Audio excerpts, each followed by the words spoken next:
Namaste, my fellow strikers. Holy Materia here, back with another Shinobi Striker video. Today we'll be talking about advanced movement techniques, so let's get right into it. Dreamers dream, believers keep believing, all my dreamers dream, and the believers keep believing. So I would say that the biggest thing that separates new players from more experienced players is movement, like the way advanced players know how to move in the game. Once you master movement, it's really just about like knowing what builds work well, and just like situational awareness, which just comes with experience. But you can learn lots of builds just by watching videos online. So the big thing that separates the newer players from the experienced players is just how experienced players know how to move around the map. Let's talk about how you can make your character move like this, like what you're seeing here on the screen. So first, let's just look at how long it takes a range type to run from one wall to the other. So you see, it's not very fast, right? It takes quite a long time.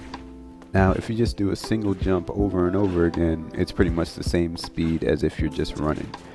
So if you double jump, it goes a little bit faster, but you can notice every time you land, your character puts his hand on the ground to brace himself, and it makes him go a little bit slower. Now, the quick advance technique is probably the most useful, and it's much faster, as you can see. And the fast advance is the fastest overall, but it's only good in certain situations, and we'll talk about that later. So let's see like how you do this. So what's happening is that every time you jump, when you land, your character braces their fall, and you can't do anything while it's called just landing lag. You can't move, you can't jump, you can't run. But you can cancel that by pushing R2 to chakra jump. It's called a chakra jump cancel.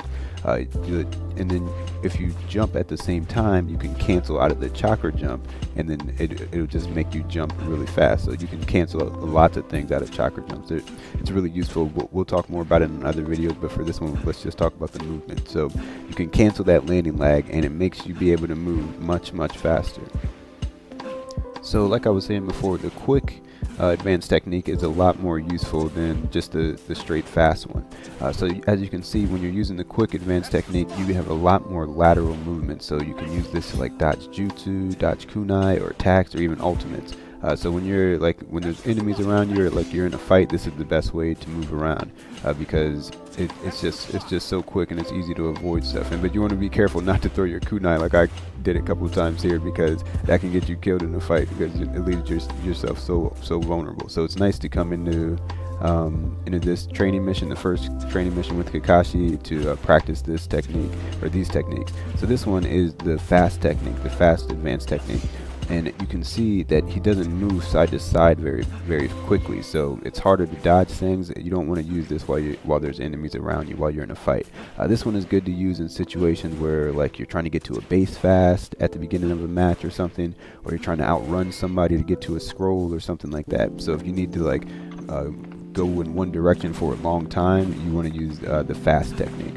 But usually it's better to just use the quick one. That's the one I use most of the time while I'm playing it. Pretty much all the time I just use the quick one to just move around like normal. So once you know how to do this chakra jump cancel, it's useful for a lot of things. So you can do it on the ground, but you can also do it on walls. So let's look at how you move on walls without the chakra jump cancel. So you can see that you have this same landing lag when you land on a wall, when you're jumping from one part of a wall to the other. But you can use the same technique on the ground as you do on the wall. So you can push X and R2 at the same time to cancel that landing lag. And you kind of have to aim the controller away from the wall so you'll pop off of it. And so you can also cancel the landing lag on the walls. You can also use this technique to scale walls. So it's really useful on like maps like the Cloud Village, where you're always like running up walls.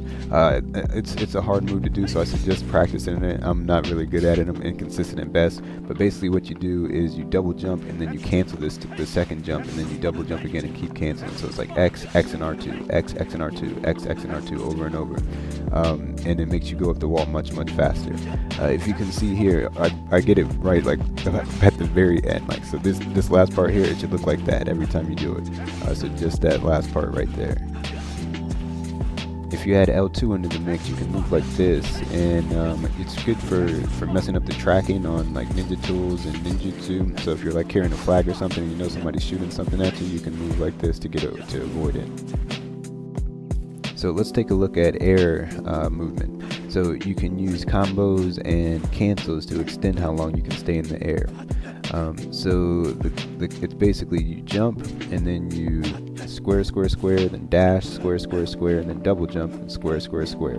This is really useful, especially like in flag battles, if you need to stay in the air long enough to like if you're like just out of kunai range, or if you're close to a pitfall and you're about to die, you can use these to extend how long you can stay in the air, so you can get to a place to be able to use your wire kunai. Speaking of wire kunai, these also have lag. So you can see that if you're too close to the wall, you'll just fall because of the lag. This only happens when you're playing with other people. If you're doing a solo mission or something, there's no lag on the kunai, so it must have something to do with the servers or something.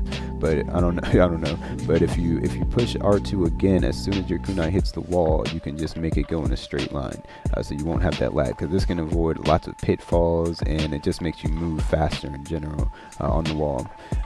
So yeah, this is something that's really useful. This is something I only really learned how to do recently. I just had to ask. I just asked Rose a question in the comments, like, how are you doing that on a real match that's not on like a solo mission or something?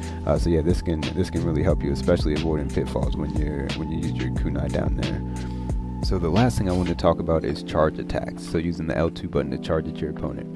This is something I just recently found out, maybe like a year into the game. And this was also something I found out from Hidden Rose just on a random stream. And one of the reasons I wanted to make this video is because I never hear people talk about this. Maybe because they just assume it's common knowledge, but I just found it out, so hopefully it can help somebody if they didn't know. So if you look at the reticle, it's pink, or it's like light red if you are far away, but then it turns red or dark red when you get a little bit closer. So if it's light red, you'll just do a normal attack if you push square. But if it's dark red, you'll do the charge attack and dash at them. So yeah, that's just something that for the longest time I just had to like guess at how far I had to be from my opponent to do a charge attack, and I didn't know exactly what was going on. But yeah, so when it's dark, you'll do the charge. If it's light, then you'll just do a normal square attack. And you can also cancel your charge in the air. You can dash out of it and then you can dash back into it again, so to avoid attacks or kunai or whatever, so that you don't get canceled out of it. So yeah, that's about it for this video. I just want to do a movement tutorial, so that included all these things. That some of the things on here I never seen in any of the other videos about movement, so I just wanted to make sure there was a place where you could get all the info in one spot. So yeah, so hopefully this will help out people who are just starting to play the game and help them compete with more advanced players, because you'll find that once you can move around better, like the more experienced players, you'll find that it's much harder for other people to kill you, so your survivability will go up so much. Yeah, so shout out to Hidden Rose, because I learned most of this stuff from him like a long time ago. I just hadn't done a video about it. I just wanted to put like each of these things in one video, so that anybody can come and find all this stuff together. So yeah, thanks for watching. Don't forget to Shinobi strike that like button, subscribe. I'll see you guys in the next one. Everybody stay safe out there. Peace and love.